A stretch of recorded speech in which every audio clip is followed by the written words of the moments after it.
అనకూడదు నాన్న. ఏ word changes the world. నాకు ఒకసారి నేను అల్కబీరు మెకనైజ్డ్ స్లాటర్ హౌస్ గురించి, ఇప్పుడు అయోధ్య రామ జన్మభూమి సందర్భంగా ఎట్లయితే ఉద్యమం చేశానో చేసి వెళ్ళాను. ఆ మెకనైజ్డ్ స్లాటర్ హౌస్ అంటే యాంత్రిక వధశాల అంటారు దాన్ని. ఆ వధశాలలో గోవుల్ని ఎలాగంటే దాదాపు 250 డిగ్రీస్ వేడి నీళ్లు ఆవుని ఉల్టా వేలాడదీసి ఆ వేడి నీళ్లు గుమ్మరించి దాని చర్మాన్ని ఒలిచి దాన్ని హింసించి ఆ మాంసాన్ని మిడిల్ ఈస్ట్ కంట్రీస్ కి పంపిస్తున్నారు.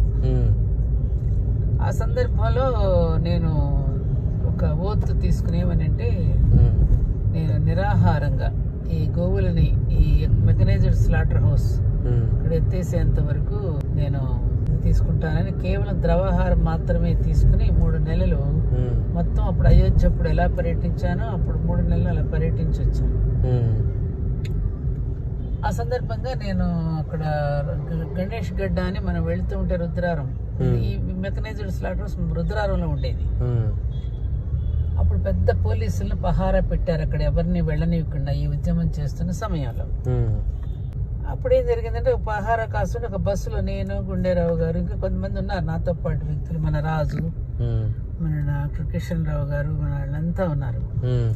వాళ్ళ కళ్ళు కప్పి నేను ఆ ధ్వజాన్ని ఆ గణేష్ గడ్డ దగ్గరికి జెండాని పెట్టుకుని వెళ్ళి నిలబడటానికి వెళ్ళిపోయాను. అప్పుడు నన్ను అక్కడికక్కడే అరెస్ట్ చేసి చెంచల్గూడ జైలుకి తీసుకెళ్లారు. జైల్లో పెట్టారు. 4 రోజులు ఉన్నాను జైల్లో. ఆ తీసుకెళ్తే ఆ జైల్లో వాళ్ళు మాట్లాడే తీరు అసహ్యంగా అనమాట. అసలు మనల్ని ప్రశ్నలు వేసే తీరు కానీ, మామూలు దొంగలతో మాట్లాడతారు చూడు, హిందీ లాంగ్వేజ్, అలాంటి వర్డ్స్ తో వాళ్ళు మాట్లాడారు. మనం మంచి పర్పస్ కోసం వెళ్ళి జైలుకి వెళ్ళడం వేరు, సమాజాన్ని దోచుకుని తిని దొంగతనాలు చేసి జైలుకి వెళ్ళడం వేరు. మనం వెళ్ళింది దేనికి, ఒక గుడ్ కాజ్ కోసం. అలా మాట్లాడుతున్నప్పుడు ఒక్క నిమిషం నాకు ఆ గేట్లోకి గుమ్మాల్లోకి వెళుతూ ఉంటే లోపలికి ఒక్క నిమిషం ఒళ్ళంతా కొంచెం కంపనంలాగా ఒకలాంటి గగుర్పాటుకి గురి ఇచ్చింది. ఇప్పుడు వెంటనే నాకు చెప్తాను, ఆ రాజు చెప్పమ్మా నేనేంటి ఇట్లా రావటం ఏంటి ఇలాంటి ప్రదేశం అని క్షణం అనిపించింది. వెంటనే మాస్టర్ గారి మాట గుర్తొచ్చింది. జీవితాలు 2 రకాలుగా ఉంటాయి. కలిసి వచ్చే సన్నివేశాలతో సుఖంగా గడిచిపోయేవి కొన్ని, కదిలించే సన్నివేశాలతో మనకు ఒక రకమైనటువంటి ఒక జ్ఞానాన్ని, ఒక అనుభవాన్ని కలిగించేవి కొన్ని. కలిసి వచ్చే సన్నివేశాలతో తాత్కాలికంగా సుఖం పొందవచ్చేమో కానీ ఈ కదిలించే సన్నివేశాలతో మన పరీక్షించి మన సానబెట్టి మనల్ని ఒక ఉన్నత స్థితికి తీసుకెళ్ళటం జరుగుతుందనేది మాస్టర్ గారు అన్నమాట నాకు గుర్తొచ్చింది. అప్పుడు నన్ను నేను నిలదొక్కుని సరి చేసుకుని చక్కగా జైల్లో కూడా వాళ్ళందరితో ఇంకా ఉన్నారు కదా అరెస్ట్ చేయబడిన వాళ్ళు, పాప లేడీస్ వాళ్ళంతా, వాళ్ళందరితో కూర్చొని భజనలు చేయించి, ఆ శివుడు ఇక్కడ శివాలయం ఉండేది దానిలో, ఆ శివుడికి అభిషేకం చేయించి వాళ్ళందరి చేత వస్తుంటే, పాపం బయటకు వస్తుంటే వాళ్ళందరూ కళ్ళనీళ్ళు పెట్టుకుని, అమ్మ మేము ఎలాగో బతికేస్తామమ్మా, మా గురించి మేము పట్టించుకోవట్లేదు తల్లి, నువ్వు బాగుండాలమ్మా, నువ్వు 100 ఏళ్ళు బ్రతకాలమ్మా అని పాపం వాళ్ళ బుగ్గలు నిమురుతూ నన్ను ఎంతో ఆశీర్వదించి బయటికి పంపిన రోజు మర్చిపోలేను. అలా అమ్మా, ఏ వర్డ్ చేంజెస్ ద వరల్డ్ అంటారు. అంటే ఒక్కొక్క మాట ఏంటంటే మనల్ని ఆలోచింప చేస్తుంది, మనకు ఒక ధైర్యాన్ని, భరోసాని ఇస్తుంది.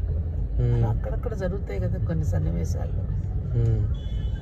అలాగే ఒకసారి నారాయణమ్మ గారి దగ్గరికి వెళ్ళాను. ఏదో ఇట్లాగే ఒక డిప్రెషన్, ప్రతి మనిషికి ఒక ఆలోచన ఒక డిప్రెషన్ లాగా వస్తుంది కదా. ఎందుకు మనసు బాగా అమ్మ దగ్గరికి వెళ్ళా. అప్పుడు ఎందుకు ఏదో మాటల సందర్భంలో అమ్మ అన్నారు, అమ్మా వానకు తడవనివాడు మాట పడనివాడు ఎవరు చెప్పు అన్నారు ఏదో విషయం. అబ్బా ఎంత ఆన్సర్ దొరికింది నాకు.